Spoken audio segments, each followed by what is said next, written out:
localidad tolimense situada a 120 kilómetros de Bogotá. Conocida como la ciudad blanca de Colombia, Armero poseía una gran vocación agrícola y ganadera. La población fue fundada en 1895 con el nombre de San Lorenzo.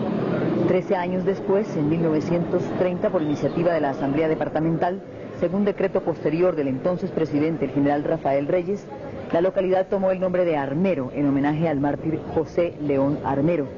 El área municipal de Armero tenía 432 kilómetros cuadrados, de los cuales solamente 10 se salvaron de la avalancha de anoche. Según el censo adelantado hace un mes, el municipio tolimense tenía una población de 25.000 habitantes en su casco urbano y 20.000 en la zona rural alrededor del pueblo, la mayoría en la margen del río Lagunilla.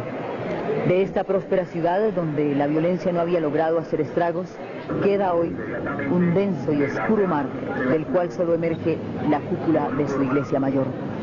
Los habitantes de Armero obtenían su sustento del cultivo de gran cantidad de productos agrícolas, principalmente arroz, maíz, algodón, ajonjolí, yuca y caña de azúcar.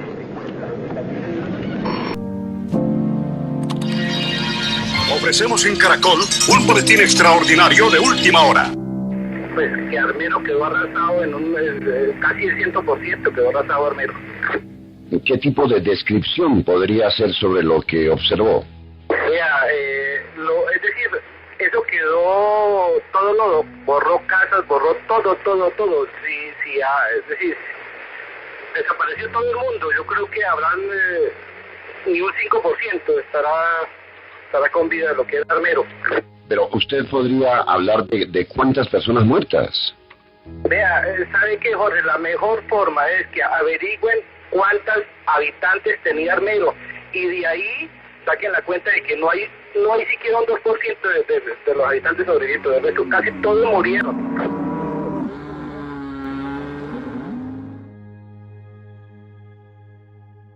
Es que nosotros a esto lo llamamos una tragedia anunciada. Se sabía con todo el detalle de parte del Estado que esto iba a suceder, ¿cierto? Porque el volcán, antes de que se activara en el año 84, el 22 de diciembre del 84, que se activó después de 70 años de estar siendo simplemente el Nevado del Ruiz, un sitio muy turístico, un sitio turístico por excelencia, incluso se hacían torneos de esquí allá en el Nevado. Entonces ese Nevado llegó un día después de 70 años de estar quietico, que se acordó nuevamente que era un volcán. Entonces resulta que a partir de la activación del volcán, la gente de Manizales, de la academia, la Facultad de Geología de la Universidad de Caldas, empezaron a hacer un estudio nuevamente de qué estaba pasando con ese nevado. Efectivamente ya ellos se dieron cuenta que el volcán tenía un nivel de actividad muy fuerte y que históricamente ese volcán ya había hecho erupciones, y entonces muy asustados porque en el paso de esas avalanchas solares ya había un pueblo que se llamaba Armero con 30.000 habitantes. Entonces muy preocupados, como le digo nuevamente, se fueron a dar un informe muy completo al gobierno nacional para que el gobierno tomara medidas, ¿cierto? Porque ya había una población aquí que proteger, pero todos sabemos que el gobierno nacional no hizo absolutamente nada, ¿no? Colocaron 4 sismógrafos, ahí ya empieza a intervenir Ingeominas, que se llamaba en ese entonces Ingeominas, ahora se llama el Servicio Geológico Colombiano, se le cambió el nombre. Colocaron 4 sismógrafos obsoletos, viejos, que había que ir hasta allá a sacar el papel ese ahumado en donde quedan marcados los sismos, había que llevar ese papel hasta Bogotá. O sea, la información se obtenía 3-4 días después de lo que había sucedido en el volcán, se sabía 3-4 días después. Resulta que no solo geólogos de aquí del país estuvieron pendientes del volcán, sino que a nivel mundial, la ONU, la Organización de las Naciones Unidas, tiene una entidad que se llama la UNDRO, es una entidad de la ONU que está muy pendiente de sitios del mundo en donde hay ese tipo de amenazas. Entonces mandaron unos vulcanólogos muy reconocidos a nivel mundial a que miraran qué estaba pasando con el volcán. Entonces el volcán en esos días que ellos estaban hizo una pequeña erupción y ya produjo una avalancha pequeña. Eso les sirvió a ellos para determinar que el volcán estaba muy próximo a hacer erupción. Esa erupción que les estoy comentando sucedió el 15 de septiembre del 85, o sea, más o menos 2 meses antes. Entonces, ¿qué hicieron ellos? Al ver la inminencia de una posible erupción muy grande, entonces le dijeron al Servicio Geológico Colombiano que elaboraran un mapa de riesgos. O sea, se elaboró un mapa. Y ese mapa se trajo a Armero, salió un mes antes de la tragedia, se trajo acá. Pero ¿qué hicimos nosotros? Que no se le hizo la divulgación suficiente, o sea, hubo muy poca gente que participó en esa reunión que se hizo para mostrar el mapa. No había ningún plan de riesgo, pues la gente no, o el mismo Estado, es que lo que tiene que ver con los planes de riesgo, eso nació a través de la tragedia de Armero.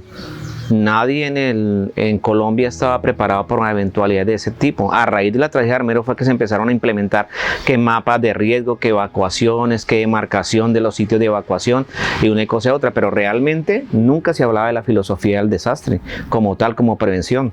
Resulta que en unos meses anteriores a la tragedia, a la erupción del volcán, había habido una caída de rocas sobre el cauce del río. Y esas rocas habían producido un dique y habían hecho que se formara una represa.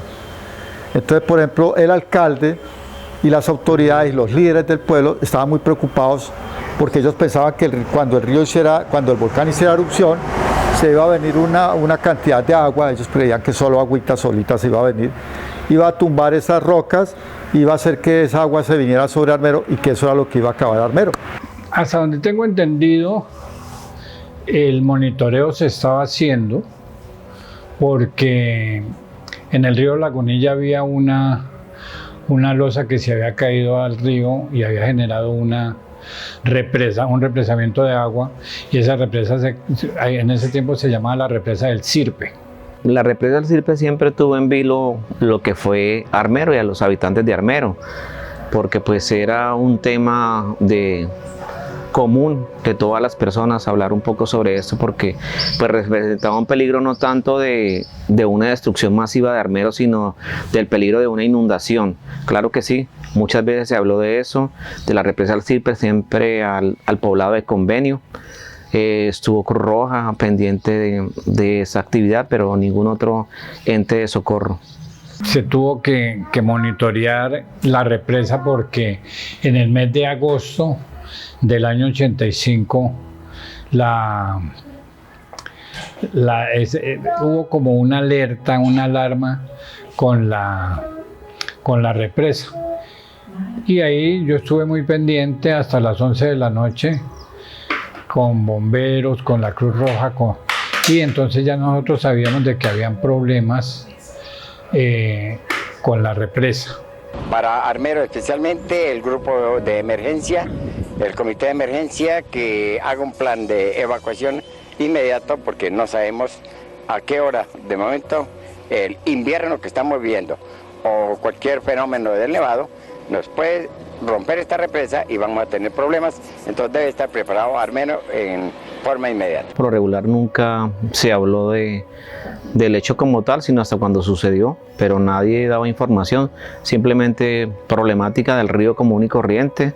Se estaban haciendo unos trabajos, inclusive mi papá estaba trabajando haciendo unos gaviones que se llaman, unas mallas rellenas de piedra para que el río Lagunilla no socavara más la tierra hacia Armero. Era lo único como en prevención que se estaba haciendo. Lo más importante para eso es el desagüe. Habiendo el desagüe no le puede suceder nada, pero habiendo el desagüe completamente, la garantía del 100% para el pueblo de aquí Armero está en perfectas condiciones. No hay problema. El problema es el desagüe de la represa, no es más. En sí, lo que históricamente se realizó, o sea, se pensó, era que se tenía que romper ese estancamiento de agua y que eso sería lo que vendría a llegar a Armero. Jamás pensado con la magnitud que se presentó. De lo que sí quiero ser claro es de que a nosotros nunca nos capacitaron para una evacuación en caso de alguna emergencia. Jamás hubo un trabajo por parte por la Cruz Roja, por la Defensa Civil, que hubieran reuniones de capacitación para saber cómo hacíamos la evacuación de Armero. Toda la información se dirigió para el municipio de Armero. Defensa Civil, Cruz Roja, que eran entidades muy presentes en el municipio, y se había direccionado, pero ¿qué pasó? Que la mayoría de las personas lo tomaron como si fuese como una inundación. Nunca se pensó, o quizás tampoco esa fue como la directriz que se emitió a nivel de como tal de prevención de riesgos y desastres, ¿no?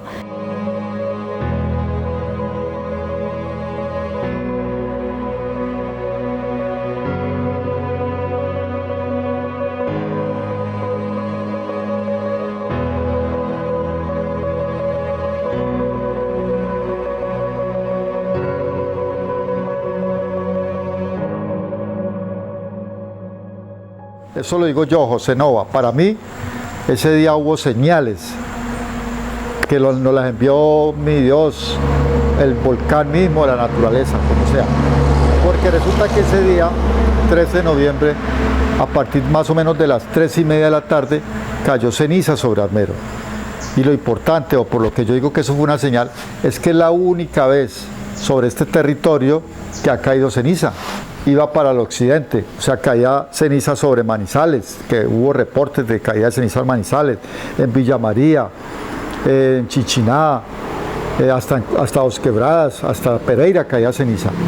Pues desde hace ya algunos días estaba lloviendo ceniza, y precisamente ese día miércoles pues más incrementó la caída de ceniza, pero todo el mundo lo tomó como si fuera algo natural, como si fuera algo deportivo. Realmente nadie tuvo temor de la ceniza que estaba cayendo, ni se iba a imaginar que iba a producir semejante tragedia. Todo el mundo siguió sus vidas normales, simplemente se limpiaba, por los noticieros se mostraba, pero nada más.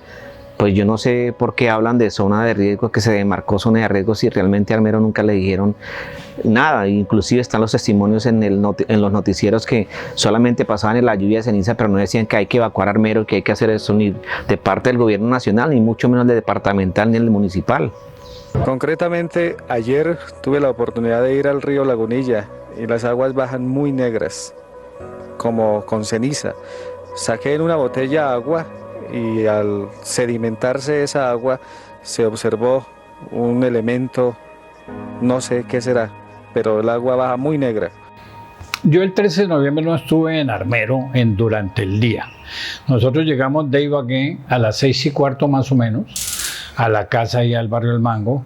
Me llevó en el taxi el señor Beltrán, iba con mi señora y mis dos hijas que habían tenido cita médica aquí en Ibagué. Yo entro a la casa, paso de largo porque mi hijo mayor estaba acostado en el cuarto de él y me dice, papi, el volcán va a estallar y nos vamos a morir todos y usted no me llevó a Ibagué. Yo lo tomé por el lado de que él estaba disgustado porque yo no lo había llevado a Ibagué, pero él sí me dijo la verdad, de que el volcán iba a estallar y nos íbamos a morir todos. Después de las 12, 1 de la tarde fue que más incrementó la caída de ceniza en Armero. Porque inclusive nosotros estábamos jugando fútbol, entrenando en el estadio municipal de Armero con el Club Diamantes, al que pertenecía. Estábamos entrenando fútbol y todo el mundo lo tomó de manera recreativa, pero ya estaba cayendo bastante ceniza.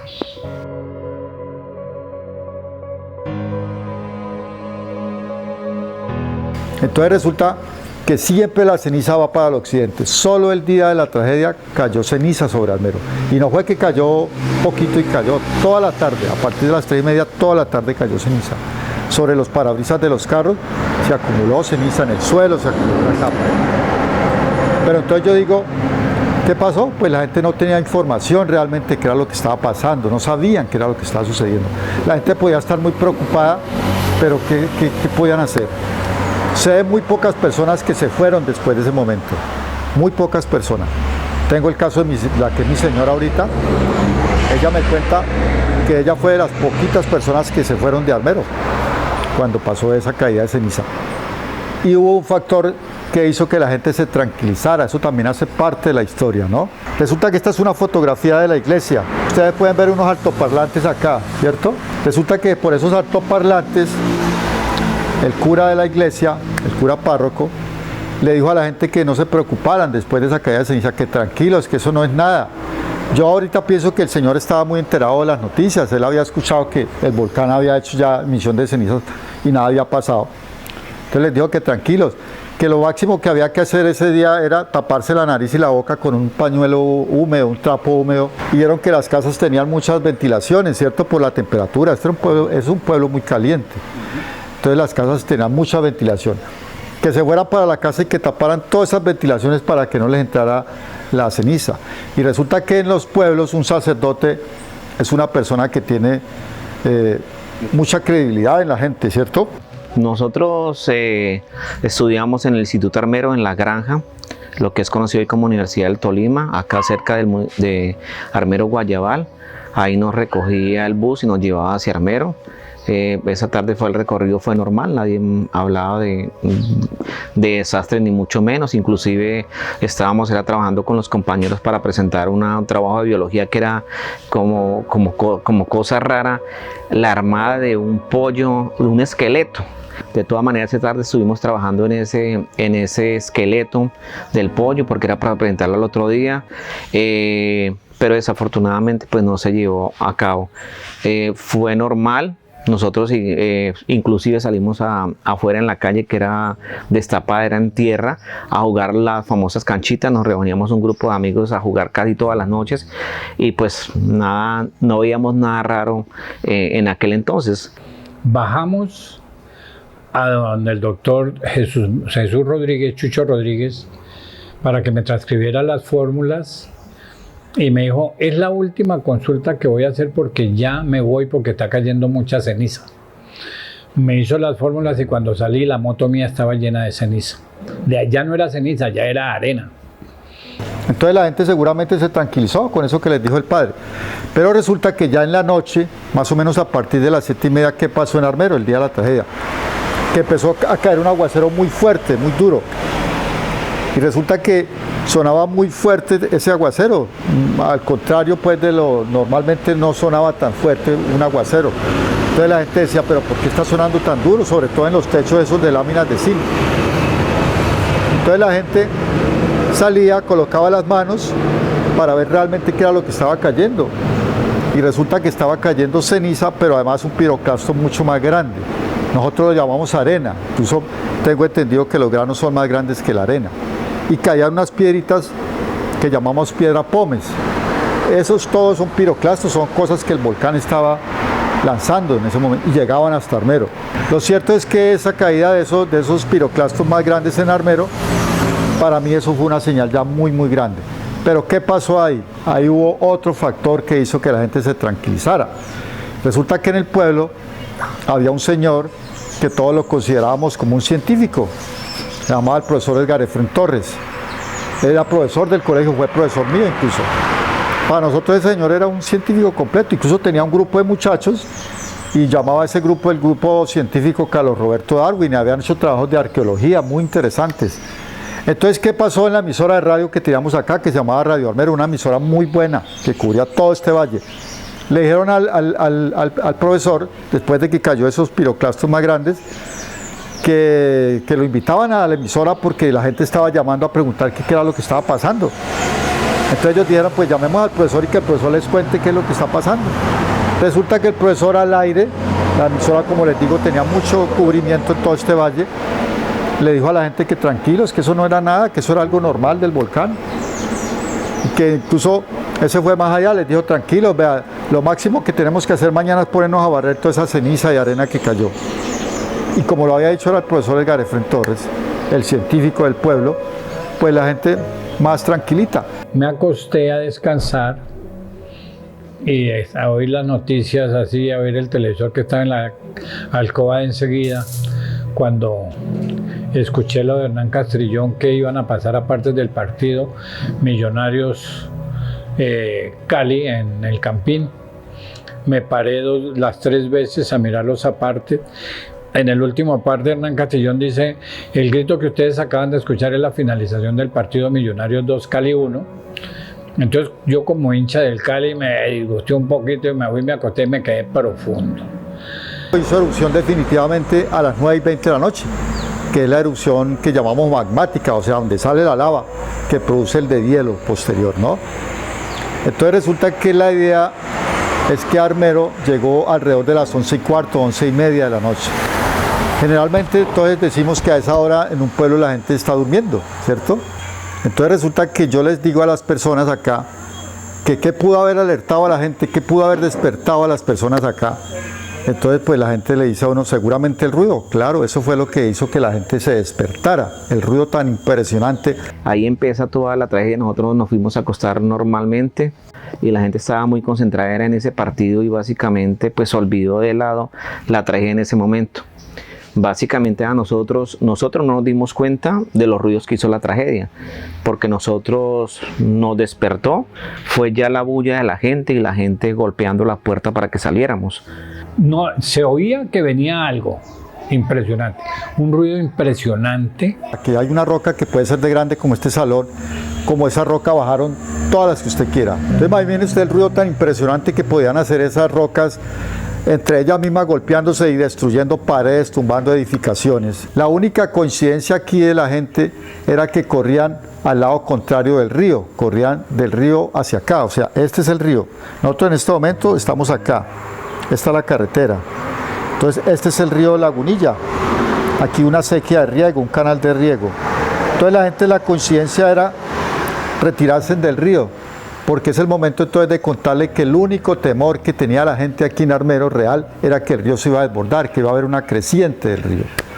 Cuando me despertaron, porque a mí me despertaron los gritos de la señora Lilia, que era una vecina de enfrente, que estaba corriendo y gritando que se vino el río, se vino el río. Ya no había luz, yo no podía salir de la alcoba, por fin pude salir, no salí a la puerta de la sala, sino entré de una vez entré al patio y al zaguán, saqué la moto y dije: yo prendo la moto, alumbro, me sacan a mis 3 hijos, mi señora, y como montábamos en Armero así. Y cuando nosotros salimos de nuestra casa ya no había para dónde correr. Había un señor que estaba arrendado en la casa y mi mamá lo alimentaba. Él estaba trabajando arriba en Lagunilla colocando los gaviones. Era encargado de llevar la piedra y todo ese material para arriba. Y él, del miedo, no pudo sacar la volqueta para nosotros subirnos en la volqueta, que era la primera opción de salir en esa volqueta de la tragedia de Armero, pero no se pudo porque él no fue capaz de abrir el candado donde estaba la volqueta guardada. ¿Qué hicimos nosotros? Nos volvimos a la casa, empezamos a caminar, a correr, pero ya no había nada que hacer porque todo estaba alrededor y había mucho lodo y mucho barro. ¿Qué hicimos? Nos volvimos a la casa. Me acuerdo mucho que en esa época mi abuelo había llevado unas cargas de café y estaban en la sala esas cargas de café, y mediante esas cargas de café y una escalera pues nos subimos al techo de la vivienda y allí permanecimos. Cuando yo prendo la moto se me funde el bombillo de la moto. Entonces quedé en lo oscuro, me tocó ponerme a gritar de que salieran rápido, que salieran, porque ya yo sentía el ruido de la avalancha muy encima. Nosotros no sabíamos qué era, ni hablábamos de avalancha ni nada. Oíamos ese traqueteo tan bárbaro para encima de nosotros. La moto me empezó a temblar, o yo no sé si yo era el que temblaba, yo pienso que era yo. Con esa oscuridad tan grande, yo con las luces de los carros lograba tener ubicada a Lucita. Cuando ella fue a llegar a la esquina donde toda la gente que venía del centro de Armero corría hacia Guayabal, yo dije: Lucita se me pierde. Entonces le di la vuelta a la moto y le llegué. Le digo: mi hija, súbase. Y se subió a la moto de medio lado. Me fui a devolver para recoger a Mario y a Luisa y no alcancé porque ya la gente venía detrás mío. Entonces, en el momento en que está llegando aquí la avalancha que llamamos, la gente todavía corre gritando. Eso es lo que cuenta todo el mundo, que el río Lagunilla, que el río Lagunilla se había venido. O sea, todavía en ese momento la gente creía que era solo agua la que estaba llegando. Resulta que efectivamente lo primero que entró a Armero fue agua. pero cuentan las personas que el agua llegaba por a la rodilla nomás. Después fue que llegó, sobre todo al principio, esas rocas grandes, que lo que hicieron fue destruir todo, ¿no? Y ya después bajó una fase menos densa, que fue la que fue cubriendo de lodo el pueblo, pues Armero. La hora aproximada de llegada de la avalancha aquí fue 2 horas después de la erupción. Otro detalle que hay que contar es que el pueblo quedó en la oscuridad total, que fue algo que hizo que fuera más oscura de la cosa, ¿no? ¿Por qué? Este es el río, por aquí fue que se vino la avalancha. De las primeras estructuras que había en Armero era la subestación de energía. Entonces fue de las primeras construcciones que cogió la avalancha como tal. O sea que el pueblo quedó en la oscuridad total. Y la moto me empezó a temblar, pero ya teníamos nosotros el lodo prácticamente, yo creo que lo tenía por lo menos a 100 metros con la velocidad que traía. Yo bajé a la 18, a la esquina de Capi, y salí hacia... Cuando a mí me alcanza la avalancha ya en la casa de borde, en la Serviteca Juan Pérez, que se estalla la casa, que se me viene la camioneta elevada a matarme, porque uno veía todo en cámara lenta. Cuando yo ahí ya me sentí que hasta ahí había llegado, Lucita me abraza duro y a mí me dieron muchos deseos de vivir, porque eso le genera a uno como muchas ondas positivas, entonces a lucharla. Y me empecé a botar a la derecha, y cuando yo llegué a la derecha del carro que iba delante de mí, la camioneta se incrustó en el carro que venía detrás de mí. De ahí para atrás ya no pasó nadie. Simplemente lo que pasó es que anoche empezó a caer ceniza como desde las 5 de la tarde, 5:30. Y entonces la emisora ahí dijo que nos calmáramos, que no era nada todavía. Entonces, bueno, pues todo el mundo le puso cuidado, y cuando en un momento a otro, como las faltaba para ir 1/4 para las 11, se vino, explotó el volcán y se vino todo, se desbordó el río con barro y todo, y se llevó todo Armero. ¿Qué me tocaba hacer a mí? Gritar como un diablo, no tenía luz, no tenía pito. Y entonces la gente me daba vía y yo pasaba, porque con las luces de los carros yo podía ver un poquito. Y así fue saliendo hasta que llegué a Idema. Idema ya es la salida de Armero, las últimas casas están ahí. Ahí monté otra vez al pavimento, corté el último carro. Cuando yo me doy cuenta que vuelvo a caer en lo oscuro es porque el último carro que viene detrás de mí se lo lleva también el lodo. Me quedan los 2 bombillos de los stop del carro que va adelante, y yo me voy con estos.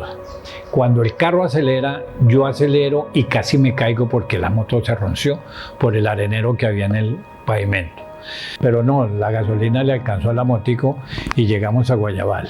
Nosotros aquí, Corregimiento de Armero Guayabal, antes de las 12 de la noche, mucho antes de las 12 de la noche, empezamos a sentir que ingresaban muchos carros acá, ingresaban pitando. Entonces, con personas que tienen familiares acá, por ejemplo, nosotros nos dimos cuenta por el señor hermano de Petronila, o sea Petra, quien históricamente y culturalmente hija de la señora Zenaida, que hacía esos tamales tan deliciosos y los bizcochos, y que mucha gente de Armero venía acá. Entonces el hermano de ella, que llegó acá en el carro y con su familia, él fue el primero con el que se tuvo el contacto, y que él decía que eso venía algo supremamente impredecible, que eso era un ruido, era un estruendo terrible, y que muchísima ceniza, y que ellos habían alcanzado a salir, pero que ya escuchaban muchos lamentos y todo, y un ruido, pero un ruido aterrador. De la vivienda allí permanecimos hasta que escuchamos, ya empezamos a escuchar los quejidos de la gente, los lamentos, la gente pidiendo auxilio, gritando, todo el mundo desesperado en el lodo por las quemaduras, por las heridas. Eso transcurrió en la noche, fue una noche demasiado larga, de llovizna, de ceniza nuevamente, y sobre todo llovizna. Y algunas personas se acordaron en ese momento que en el pueblo habían unas pequeñas elevaciones, incluido el cementerio acá, esto es por aquí lo de la Niña Mayra, que habían unas lomitas, y acá. Hubo gente que se acordó en ese momento de esas lomas. Incluso yo he hablado con personas, amigos, que se salvaban, por ejemplo, en esta lomita que la llamaban de Vallecitos, que había como algo que les decía internamente por allá, los iba guiando hacia ese sitio. A mí me ha parecido eso muy extraordinario, porque son varias de las personas que me han contado eso. Coinciden en decirle a uno, escuchábamos como una voz que nos decía que corran a tal montaña y les decía por dónde subirse y eso, ¿no? Una cosa rara. En ese entonces los celulares no existían, ¿no? Pero no faltaba en todas las casas una linterna. Entonces casi todo el mundo llegó allá, fue alumbrado por la linterna. Y ahí me llegó, cayó un paso de pared por aquí, me hizo ver estrellas y ahí pues ahí quedé, pero entonces al momentico después de sentir agua y sentir lodo, entonces se rompió la pared, entonces salí a flote, pero la niña me quedó ahí metida. ¿Gente usted cree que se quedó adentro? Todos estábamos adentro, pero entonces yo creí que yo solita me había salvado, pero no, por ahí trajeron el marido. ¿Ya lo vio? ¿Está aquí? Ahorita yo venía con él en el helicóptero y allá se quedaron 3 más, por ahí raspados y todos, y maltratados, pero no más. Las niñitas no saben nada. No, las niñas no.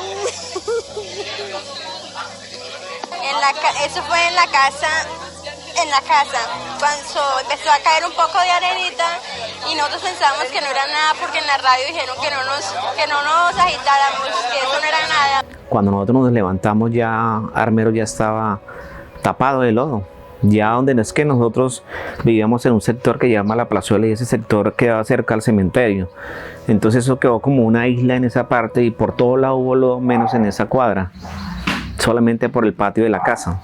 Entonces ahí quedamos como represados ahí. Y yo cuando fuimos a salir para algún lado no había por dónde. Lo único que escuchábamos fue los lamentos de las personas ya después de que pasó la avalancha. Entonces la gente empezó a quejarse, a gritar, a pedir auxilio, a pedir ayuda, a pedir agua. Si lo único que teníamos ya era la resignación de subirnos al techo en lo más alto que pudiéramos, a esperar que pues, se acabara todo. Y la verdad fue un martirio porque toda la noche fue esperando que sucediera otra cosa más grave y pues que no apareciéramos nosotros ahí. Entonces lo que se forma en ese momento es un caos horrible. Por ejemplo, la gente que estuvo en ese momento dicen que los carros, por ejemplo, la gente cogió su carrito que alcanzaban a sacarlo y esos carros nomás se encargaron de matar muchísimas personas. Hay que en ese momento uno no piensa ni sino en salvar su propia vida, ¿no? Y la de pronto de su familia que lleva en el carro. Entonces dice que los carros hicieron muchísimo daño. Carros que más adelante los cogió la avalancha también y se los llevó. Yo fui el último que salí de Armero. Detrás de mí no salió absolutamente nadie. Imagínense que cuando yo salí ya no había luz. O sea que ya el centro de Armero se había acabado. Porque el primer chorro que bajó fue el que cogió por el centro de Armero y llegó a Santuario. El chorro que nos tocó a nosotros fue un poquito más lento, que fue el que cogió para el lado del estadio y salió y llegó hasta el río Sabandija en Guayabal. Ya como sobre las 12 de la noche, 1 de la mañana, entonces nos alertaron que empezaban a llegar cadáveres y personas, incluso un profesor de acá, de apellido profesor Villaquirán. ¿Por qué llegaron acá? Porque hay una quebradita como un riachuelo, como fluía agua, se fueron viniendo cuerpos que salieron por esa parte bien hacia acá de lo que llamábamos anteriormente Picapiedra, el bailadero Picapiedra, todo eso. Entonces todos esos cuerpos se fueron viniendo a través de ese lago. Y como el riachuelo desemboca acá al río Sabandija, entonces por eso esos cuerpos llegaron al río Sabandija. Analizando y echando cabeza de todo lo que sucedió a Armero, de acuerdo a lo que me cuenta alguien, que fue Fernando Moreno, que ya murió. Él me contaba que él estaba en el segundo piso del almacén Armero, porque eso era de ellos, y lo primero que empezó a bajar fue agua, y el agua ya traía carros, ya traía gente, ya traía casas y todo. Entonces lo primero que entró a Armero fue agua. Lo segundo fue agua y lodo, mejor dicho, blandito. A nosotros ya nos tocó lo último del arrión y fue prácticamente pues lodo grueso, que fue una masa de pronto mucho más lenta, pero mucho más pesada, y esa fue la que llegó hasta el río Sabandía. Ya terminó la tragedia en el sector que nosotros estábamos, porque prácticamente es como si hubiera abrazado ese sector. Solamente por el lado derecho, cerca al cementerio, bajaba un hilito de agua y corría un poco el lodo. De resto todo estaba quieto. Nosotros en ningún momento quedamos ni cubiertos ni bañados, a nosotros nos tocó absolutamente nada. Se entró por el patio de la casa, pero nosotros no tuvimos ningún contacto con el lodo. En vista de todo lo que ya nos venían contando las personas que alcanzaron a llegar, entonces el personal se botó al puente, o sea, todo como de una manera mirando a ver qué pasaba, y cuando empezaron a llegar personas que aún no habían perdido del todo su vida. Por ejemplo, en el caso del profesor Villaquirán, que él trabajaba acá en este colegio, él dictaba inglés. Entonces él alcanzaba a gritar, a pedir auxilio, pero en vista, y se le contestó y todo, porque el padre Cardona, rector del colegio por aquel entonces, el padre también llegó allá y con personas de acá a prestar auxilio allá. Al profe lo sacaron, pero cuando ya lo sacaron, él había acabado ya de morir. Su cuerpo y todo lo trajeron acá al templo, a la iglesia, y fue colocado en lo que era como la sacristía, porque la iglesia se abrió y todo para empezar a depositar allí personas sobrevivientes que llegaban, y también cuerpos, personas ya fallecidas, pero que venían totalmente como unos muñequitos, que no se conocía su cara ni nada, porque venían totalmente llenos de lodo y con olor a azufre, porque eso fue una de las cosas también que empezó en Armero, decían que olía muchísimo azufre. Acá pues nosotros no alcanzamos a percibir ese olor. La historia que cuenta Fernando es impresionante, porque él viajó en el puro lodo, y cuando se fue a coger de la terraza de la casa de él, donde iban viajando todos sus familiares, la terraza entra en un remolino y se hunde, y no se salvó sino él, que no iba en la terraza.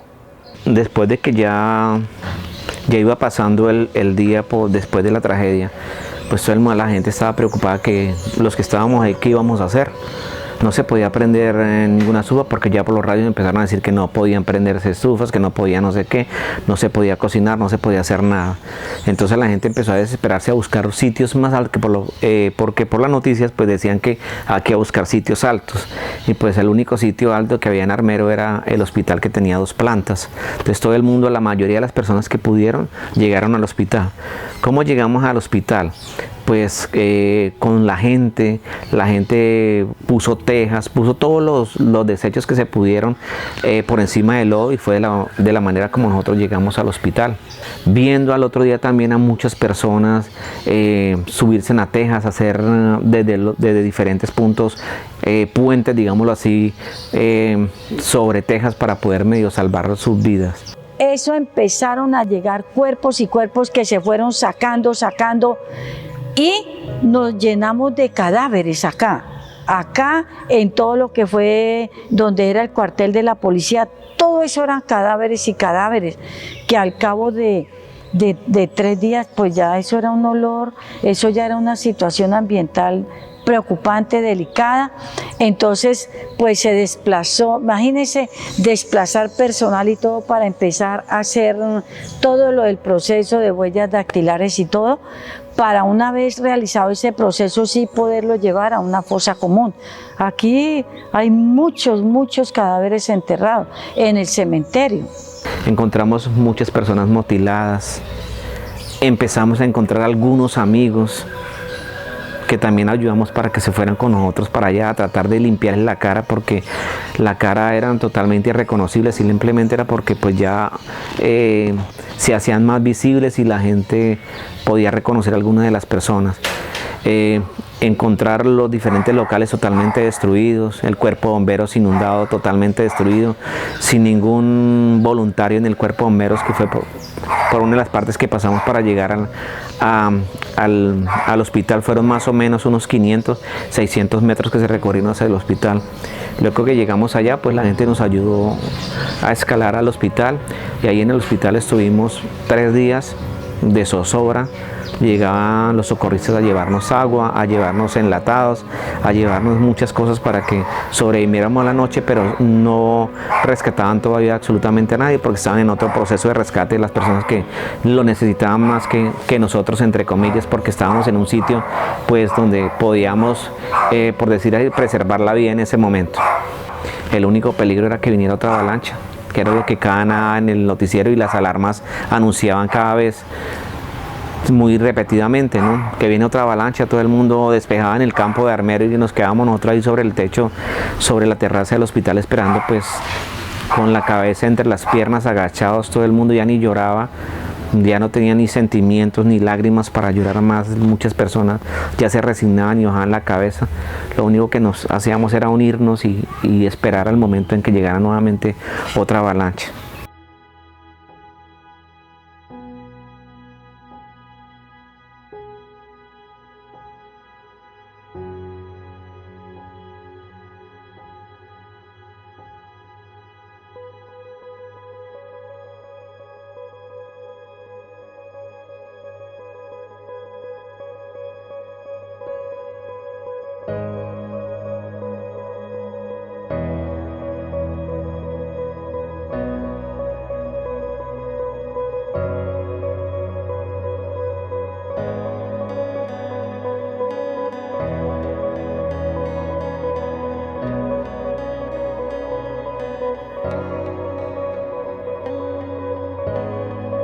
Pues de un momento a otro uno tener tantos amigos y al otro día no tener nada es como empezar de cero, es como volver a nacer prácticamente, como renacer, porque realmente nadie se esperaba ni nadie se imaginaba que lo iba a perder todo, inclusive a los mejores amigos, a familiares, a personas allegadas, a personas que realmente eran muy valiosas para nosotros, sin saber qué pasó, porque nadie sabía absolutamente si habían sobrevivido, si los había arrastrado la avalancha o qué había pasado con ellos.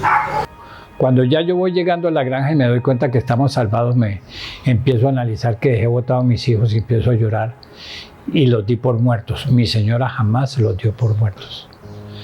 Pero la alegría más grande mía fue el 15. En esos 2 días ocurren muchas cosas bonitas en medio de semejante tragedia.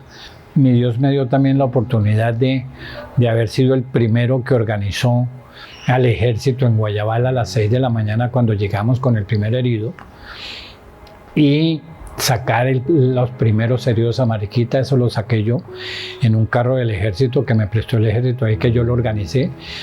Le pedí el favor al ejército que me colaborara y a la ciudadanía que me regalaran cosas, y bueno, eso fue el trabajo. Nosotros íbamos bañando y que se les iba descubriendo qué heridas tenían. Entonces rápidamente se adecuó en lo que era como el comedor de la casa parroquial, se adecuó, el padre quitó todo el comedor y todo, y allí se habilitó como una enfermería. Y entonces allí se iba asistiendo, o sea, primero con los voluntarios que habían.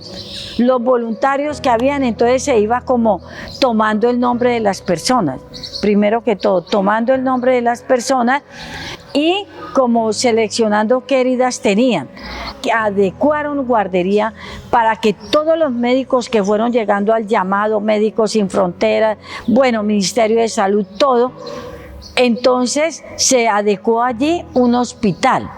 Las personas que ya tenían heridas muy profundas y que ya iniciaba el proceso de gangrena gaseosa, entonces allí se produjeron muchas amputaciones para efectos de salvarle la vida y que eso no siguiera avanzando, y también para la parte higiénica de acá como tal, el corregimiento.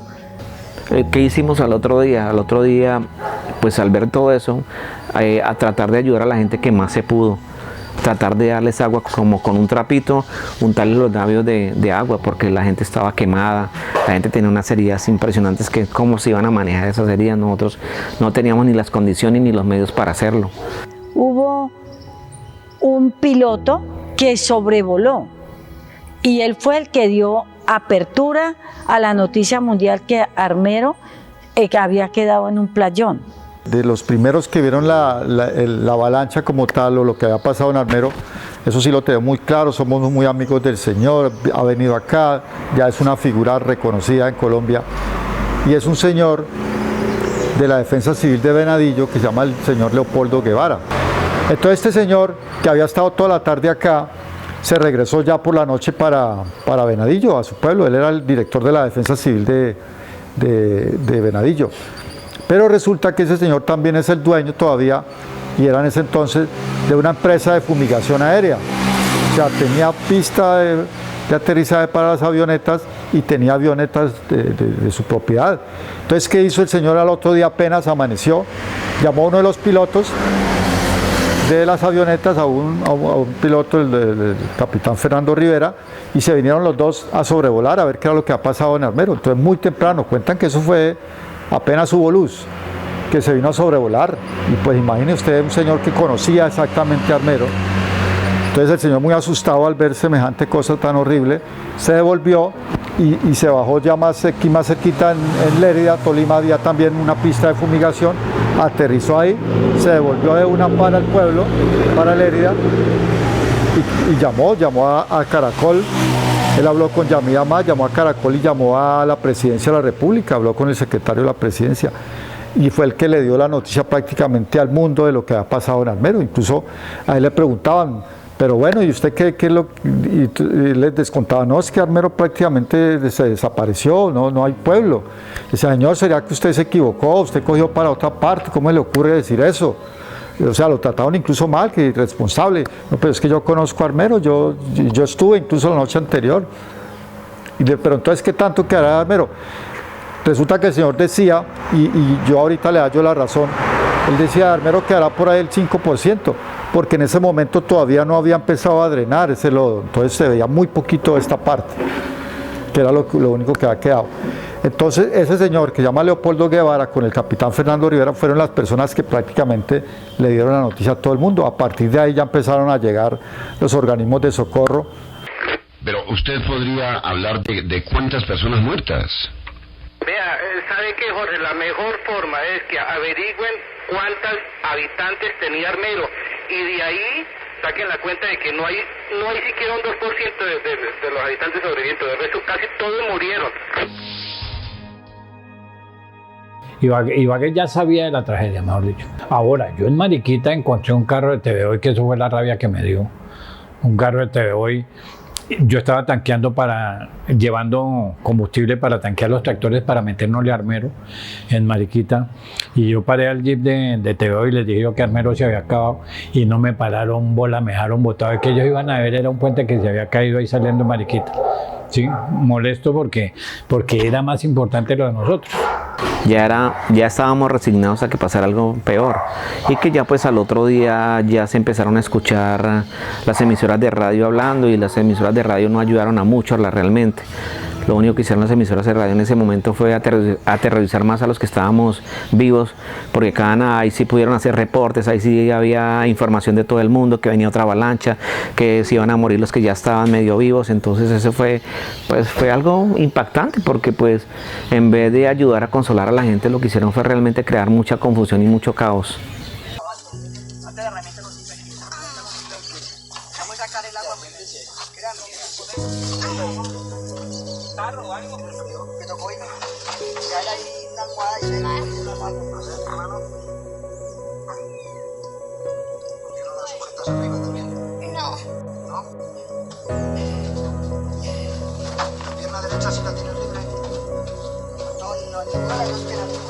Es que ya está, mire, ya está así, mira.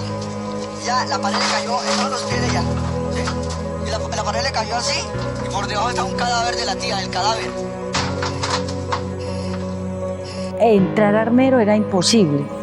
Entrar a Armero era imposible, incluso solo solo se podía entrar a Armero al playón que quedó, porque eso todavía se hundía y por eso muchas personas también murieron como ahogadas y pidiendo muchos auxilios que lo decían las personas de los helicópteros, porque rápidamente se dio la información al otro día como sobre las 6 de la mañana y ellos eran los que podían, bajaban con rescatistas y todo allí. También personal de aquí de Armero Guayabal participó en ello. En medírsela a estar en un helicóptero, a irse incluso a quedarse allá en las noches cuidando personas que pedían auxilio. Yo pienso que aquí como tal el corregimiento de Armero Guayabal se volcó en solidaridad, a apoyar a esa gran tragedia, a esas personas que estaban sobreviviendo a semejante magnitud y que solicitaban auxilio. Nosotros realmente nos rescataron por helicóptero, nos evacuaron en helicóptero. Como una vía como tal, todavía a esos 3 días no se había construido. Pero nos evacuaron en helicóptero, primero en el hospital, después de haber hecho ya evacuación de la gente más grave en Armero. Entonces ya se enfocaron en los que estábamos en el hospital, que éramos bastante personas, éramos yo creo que cerca de unas 100 personas que estábamos ahí sobre esa terraza, si no es más o menos. Bueno, realmente es muy complicado ya recordar cuántas personas estábamos ahí en ese momento, pero sé que empezaron a evacuar primero a los ancianos, se llevaban a todos los ancianos primero, luego a las madres que estaban gestando, si estaban embarazadas, y por último a los niños. Y por último ya las personas que pues éramos jóvenes, ¿no? Y fuimos evacuados hacia la ciudad de Lérida. En Lérida estuvimos en un campamento, en una escuela, yo creo que alrededor de por ahí una semana o 15 días. En esa escuela pues fue un albergue temporal. Pero lo más lindo es el 15 de noviembre, viernes a las 7 de la noche, cuando ya me han dicho que mis hijos estaban vivos y que estaban en Guayabal, me lo había dicho Germán Devia, y llegué al centro de Guayabal y estaba un amigo que le decíamos cariñosamente Peligro, que era el que estaba perifoneando con un equipo de sonido, y le dije que me llamara algún familiar de la familia de Tutoviedo. En ese momento llegó Juan Pérez, un primo de mi señora, y me dijo dónde estaban los niños, y me fui, estaban en la casa de un señor Nustes, que fue alcalde de Guayabal después. Él ya me los había tratado divinamente, me les había dado de comer. Y es el momento más feliz que he tenido en mi vida de encontrarme con mis hijos. Una vez que estábamos ubicados, ya los organismos de socorro empezaron a llegar con agua, con alimentos enlatados, con ayudas, con mantas. Ya se quedaba un socorrista también ahí a cargo de las personas que estábamos allí. Pues ya se empezó a notar un poco la ayuda en ese momento. Mucha agua, muchos enlatados, muchas cosas para consumir en el momento, sobre todo bebida. Comentaban mucho, en Armero había una joyería muy bonita y allí se encontraba oro de muy buena calidad. Entonces el dueño de esa joyería, él quedó vivo y dicen, eso sí pues no lo puedo asegurar, pero los comentarios y todo de personas que lo vieron y todo, pedir auxilio, pero también tenemos que ser supremamente conscientes y con mucha tristeza decir que hubo muchas personas que se aprovecharon de la tragedia para llegar y no mirar por cómo ayudar a sacar el cuerpo o algo, sino mirar a ver qué joyas tenía. Él tenía sobre todo un lazo supremamente hermoso, muy grande, unas manillas. A él le quitaron todo, y lo dejaron ahí que se muriera. Y también saqueos a las casas que quedaron buenas, muchísimo, y a las personas que estaban allá agonizando y que de pronto el lodo no les alcanzó a quitar sus joyas, también se las quitaron. No, a nivel de comentarios, pues todo el mundo sabe que eso fue cierto. ¿sí? Lo que pasa es que uno no lo puede comprobar. Pero lo que ya, la historia que a mí me contó la persona que lo vivió, es aterrador. De decirme, a mí me sacaron las maletas de atrás del carro, me sacaron la plata y se fueron y me dejaron ahí prensada. Y a ella vino un señor de la Defensa Civil y se le dedicó jueves, viernes y la sacó el sábado. El de la Defensa Civil le quemó toda la ropa para sostenerle el calor. Aquí hay una historia muy conocida de un señor que era una persona muy acaudalada acá en Armero. Era un joyero muy adinerado. Y ese señor parece ser que la avalancha lo dejó mutilado pues de las piernas. Entonces ese señor se sintió ahí tan abatido que llegó un socorrista, una persona de la Defensa Civil, y apenas ese señor se descuidó, el de la Defensa Civil, él le quitó el cuchillo que ellos cargan, el puñal ese que cargan para hacer cualquier cosa, y con ese mismo cuchillo el señor se suicidó. Esa es una historia muy conocida que por ustedes o la han escuchado o la van a ver por ahí muchos informes que hay llegado. Pues claro, mucha gente se aprovechó en el momento me imagino que muchas personas fallecidas, y pues esto no le sirve a esta persona, pues yo me lo llevo que me puede servir a mí, ¿no? Pero que hayan llegado, la verdad no tengo ningún conocimiento, que hayan llegado a pedir rescate a cambio de alguna cosa de valor de las personas, no.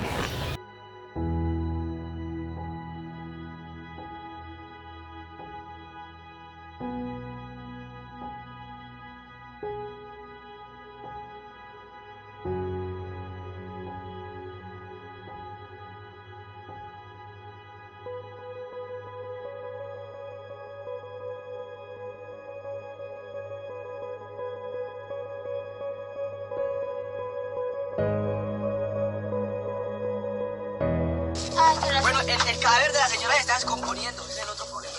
Yo vivo porque tengo que vivir. Ya apenas tengo 13 años para morir, no puedo. Ya agarró allá, no, a ver qué se dice. Es que la niña Omaira fue el símbolo de esta tragedia. Pero así como la niña Omaira, para nosotros tuvieron que haber habido miles de personas que estuvieron en esas situaciones. Para nosotros incluso la niña Omaira, entre comillas, fue una persona privilegiada, porque la niña Omaira fue muy rápido que la encontraron. Fueron tal vez de las primeras personas que encontraron acá, porque ahí encimita de esa loma que ustedes vieron ahí detrás del sitio de la niña Omaira, es como una mesetica. Ahí fue donde aterrizaron los primeros helicópteros, con socorristas, con periodistas, inclusive que ahí se quedó un señor todo el tiempo tomando fotos y grabando. Eso sí, reconocemos que una niña muy guapa, muy valiente. Esa niña nunca llora, nunca se queja. Antes le daba ánimos a esos muchachos, les decía tranquilo, no se preocupe, porque ella los veía tan abatidos de ver que no la podían sacar de esa situación tan horrible. Ella los tranquilizaba más bien. Y finalmente se murió con una valentía increíble, ¿no? Ella prácticamente se despidió de la mamá, de todo el mundo, porque ya sintió que se iba a morir, ¿no? Después de 60 horas de estar en esa situación. Que resulta que el área que cubrió la avalancha fueron 3.500 hectáreas, eso es mucha área. Yo he hecho las cuentas con campos de fútbol, son más o menos 5.000 y pico de campos de fútbol. Entonces imagínese usted que en toda esa extensión de terreno quedó gente, yo digo gente con mutilaciones, con heridas horribles, solitos. ¿Cuántos helicópteros se habla que estuvieron aquí? Porque todo el rescate prácticamente tuvo que ser por vía aérea, por helicóptero. Hablamos de que hubo más o menos 60 helicópteros. Entonces imagine usted 60 helicópteros para cubrir semejante área tan grande. Es que esos 22.000 muertos que hablamos ahorita no es que todos hayan muerto de una sola vez. Tuvo que haber quedado gente herida esperando auxilio. ¿Cuándo iba a llegar un helicóptero al último rincón de donde llegó la avalancha? Nunca. O sea, insuficiente la cantidad de helicópteros y también desconocimiento de esos socorristas de ese tipo de rescate. No sabía la gente. Esta es una tragedia singular, única en el mundo. La gente no tenía la experiencia de ese tipo de rescate. Como mucha gente aquí dice, eso fue pura desidia que no quisieron sacar a la niña Omaira. A ese sitio era imposible meter una máquina, un aparato, no se podía meter absolutamente nada, no. Era lo que esos muchachos pudieran hacer con sus propias manos. Ha desaparecido una ciudad, han dejado de figurar en nuestra república, en nuestra polis, tan amenazada ya por propósitos humanos, pero tan inconmovible en nuestro optimismo de dueños del destino, y arquitectos del futuro. Resurgir fue el atracadero más grande de Pedro Gómez Barrero. Yo les propuse, con la cantidad de plata que manejaron, con la cantidad de millones que llegaron, yo les propuse, salimos de Armero 5.000 personas, denos a cada una de 3 millones de pesos. Hagan las cuentas si les sobra plata. Pero no, ellos empezaron por los ricos. El primero que se damnificó fue el Estado. Hubo ambulancias para Chaparral, para El Espinal, para Honda, para Mariquita. Hubo escuelas para todos. ¿Sí? La Cruz Roja quedó full de equipos. Sí, y nosotros nada. A nosotros nos ponían a correr, vaya a la Cruz Roja, que ahí hay una reunión para damnificados, a ver qué les dan. Hombre, denos $1 milloncito de pesos, nosotros sacamos un taxi, nos ponemos a manejar, la gente daba ideas. A nadie le pararon bolas. Resurgir nació a raíz de la tragedia de Armero, con todas las ayudas que vinieron internacionalmente, no solamente en medicamentos, en alimentos, sino en dinero también, ¿no? Resurgir lo que trató fue de reorganizar esos recursos para tratar que la gente estuviera de la mejor manera posible, pero creo que esos recursos fueron muy mal administrados. Fueron mal administrados en el sentido de que no se priorizaron muchas cosas de los damnificados y no se priorizaron las ubicaciones realmente de los damnificados. Simplemente se trataron de hacer soluciones de vivienda y entregar auxilios mensuales a los damnificados para que trataran de sobrevivir en las diferentes ciudades donde quedaron ubicados. Y ya después fue el tema de la reconstrucción, que es lo material ya como barrios básicamente. Entonces vino ese proceso de reconstrucción, pero realmente creo que los recursos fueron muy mal manejados en el sentido de que no se hizo una proyección ni social, ni económica, ni de infraestructura para generar empleo, absolutamente para nada. Pensó que la gente solamente necesitaba era una vivienda donde meterse, y el resto de la parte social, el resto de la parte del empleo de las personas, donde quedaba. Esos mercados eran limosnas de lo que quedaba de lo que mandaron, ¿sí? Como el auxilio de 4.000 pesos, como que era, quedaban por carné, por persona. Yo tenía a mi señora, mis 3 hijos, nosotros éramos 4, nos daban 16.000 pesos mensuales por 6 meses nomás, y se acabó la beca, ¿ya? Pero eso, lo único que nos dio el Estado fue eso, ¿sí? Y de pronto hubo un auxilio de vivienda, donde dieron, yo no me acuerdo, fueron 250.000 pesos o algo, pero eso fueron limosna. Es que fueron muchos millones los que entraron, pero esas cuentas nunca las presentaron, nunca las entregaron. Esas cuentas las manejaron los que robaron, no más.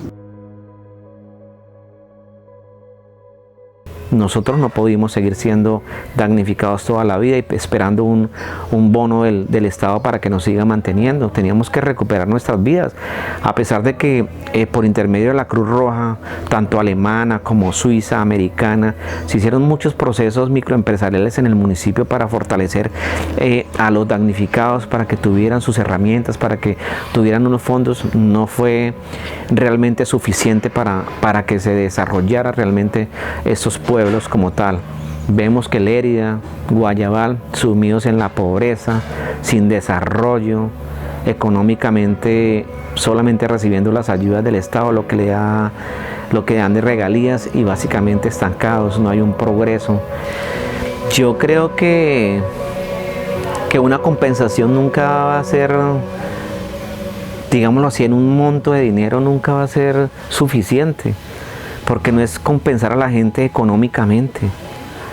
Se hubieran haber compensado de muchas otras maneras, en la asistencia psicosocial, en la asistencia de integrar nuevamente a los damnificados a la vida social de un país, a la vida laboral de un país, a que a lo largo del tiempo se establecieran realmente unas políticas que desarrollaran a la postragedia, ¿no? Porque nos quedamos sumidos a la postragedia y a la gente la acostumbraron es que solamente tenía que recibir y recibir y recibir, y nos acostumbramos a toda hora es estar pidiendo con una limosna, como si estuviéramos todavía pidiendo limosnas. Nosotros no pedimos limosnas, nosotros queríamos que se desarrollara realmente una cultura y un tejido social más amplio, donde pudieran haber resocialización, en el sentido de que las personas pudieran sanar sus heridas que dejó la tragedia, en la parte psicológica, en la parte social y en la parte económica.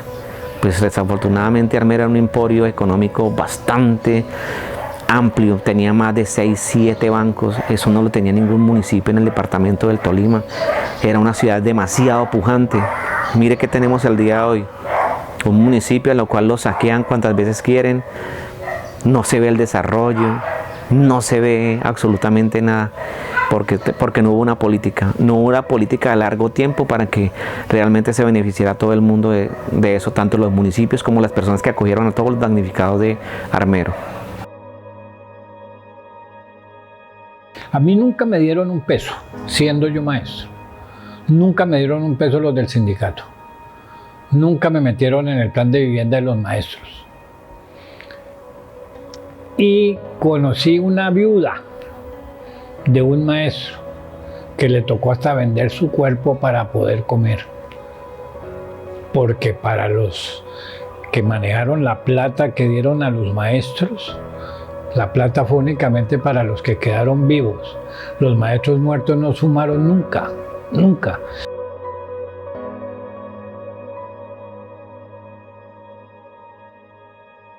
Tengo el caso de una prima que tenía a su hijita de 6 meses. Entonces, como allí donde ellos vivían, la casa se fue toda, pero todo lo que había en la casa llegó y subió así con el lodo y todo. Y entonces quedaron como en la plancha de la casa quedó, porque el lodo y todo se empastó ahí y toda la nevera y todo subió. Entonces ellos en el momento no sufrieron por comida ni nada, porque la nevera, como por obra de Dios, subió y con todo podían alimentar a los niños allí mientras llegaba el helicóptero. Cuando llega el helicóptero, toma a los niños, dentro de ella la niña de 6 meses. El helicóptero, a ellos les dijeron, vamos para Guayabal, pero se fueron fue para Lérida. Entonces a los niños los llevaron a Lérida y a ellos acá para Guayabal. La niña se perdió. La niña se perdió y la niña duró 6 meses perdida. Y ellos en esa batalla de cómo, porque es que o sea, todo daba a que efectivamente ellos aseguraban que habían entregado la niña a los rescatistas. Pero eso empezó una lucha, de verdad, una tragedia más grande todavía, porque era perder a su hija. Y no que la vimos en tal parte, que sí, que tal cosa. Al cabo de los 6 meses, después de mucha lucha, de mucha oración, la niña se encontró. La niña la iban a sacar del país. Entonces, porque habían muchas personas que llegaron también como la tragedia dentro de la tragedia. Entonces, la niña ya estaba, una familia ya la tenía como negociada, que se la daban a unas personas del extranjero. Entonces a una familiar de ellos que vivía, y la niña se encontró en Venadillo. Pero la habían trasladado de una parte a otra, precisamente evitando ser ubicados.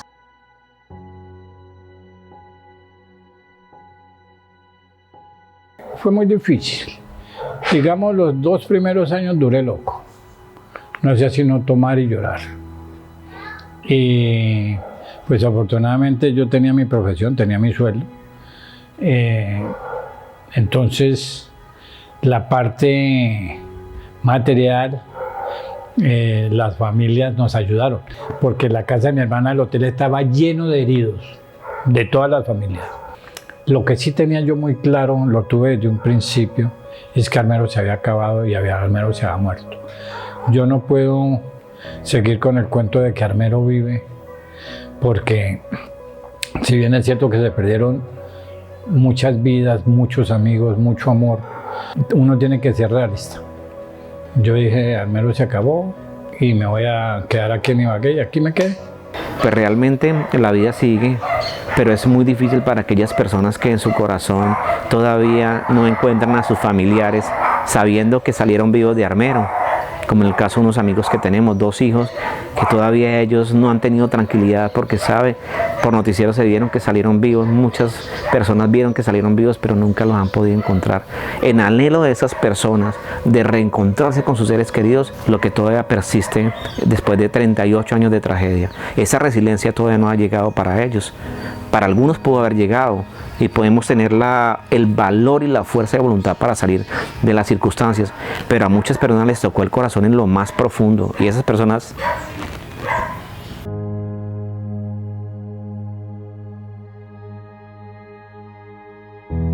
Yo estoy en acuerdo que se cuente la historia, porque los pueblos se olvidan cuando pierden su historia. Entonces no, esto es algo sobre lo que hay que seguir trabajando, porque si bien es cierto, fue nuestra primera tragedia, pero la más mal tratada precisamente por el aspecto de que no se tenía un plan preventivo. Yo pensé, al tiempito de la tragedia, de lo que nos había pasado y que ya nos habían robado y todo, dije yo, bueno, lo único positivo que queda es que en Colombia no puede volver a pasar esto. Y han pasado 3 y 4 veces y van a seguir pasando, porque a los gobernantes les importa un carajo lo que suceda. Ya tenemos el río Páez, ya tenemos a Mocoa, ya tenemos a los municipios de Antioquia con las invernadas, ¿sí? Y nadie entiende que vivir a la orilla de un río es demasiadamente peligroso. Nadie entiende, no, los gobiernos no se ponen en la tarea de tratar de que estas tragedias no sucedan de nuevo. Como tal, el año 1986 empezamos a trabajar solo con voluntarios, solo con personal voluntario y los docentes que estábamos acá. Entonces, nosotros arrancamos el año con personal voluntario y teniendo sobrevivientes. Todos los niños, los jóvenes que sobrevivieron a la tragedia hacían parte en los salones. La situación fue muy compleja, en la parte emocional supremamente complejo. A ver, a mí contar mi tragedia cada rato me motiva, me ayuda demasiado. He tenido, digamos, la ventaja de ser muy fuerte ante esto, pero los sentimientos son otros. Recordar es duro, recordar eso no es de que después de 38 años ya se me olvidó, no. Yo, si mi Dios me tiene vivo dentro de 100 años, se la cuento como si hubiera sido anoche, porque esa huella es indeleble. Yo creo que emocionalmente, bien en el sentido de que pues pudimos seguir adelante, no nos quedamos estancados en lo que sucedió, sino que pues la vida tiene que seguir, desafortunadamente sin olvidar, sin tener esa memoria histórica de lo que fue Armero, sin tener la memoria histórica de nuestros familiares, como parte de lo que pudimos nosotros aportar para esta tragedia, digámoslo así, en vidas humanas. nosotros creo que de una manera también nos cambió un poco la vida. Suena utópico, suena paradójico decirlo, pero creo que también nos cambió un poco la vida porque pues no sabemos en Armero qué otro rumbo hubiéramos tomado a no ser por lo de la tragedia.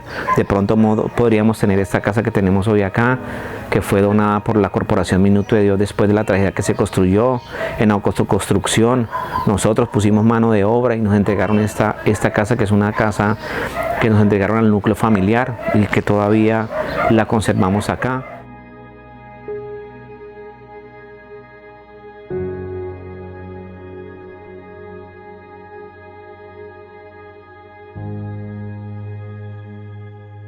Orar por ellos, por los que ya no están en nuestro plano terrenal, y que pienso que mi Dios también fue compasivo en el sentido de que con esa situación que ellos murieron de pronto no hayan tenido que pasar por tanta prueba. Que nosotros no nos hemos olvidado, ¿no? Y que siempre van a estar en lo más profundo de nuestros pensamientos.